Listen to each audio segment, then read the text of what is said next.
boat right there by the sign. That's nuts. Boats right on the road.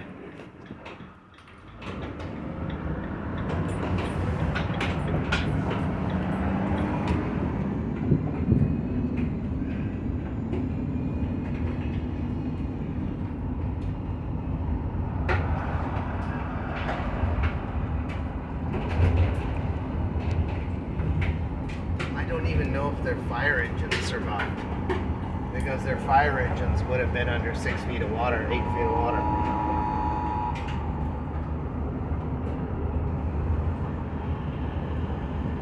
What are these emergency guys saying now? Talk about the emergency food. Look at that house. Good, Over. good.